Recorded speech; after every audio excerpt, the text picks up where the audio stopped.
परशुराम जेना एक्सपीएफ member, Sushant Kumar Mallik एक सरपंच,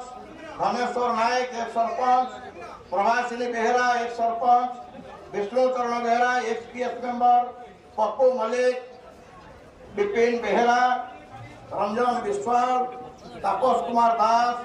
ज्ञानरंजन परिड़ा, युधिष्ठिर स्वाई, प्रताप बेहरा,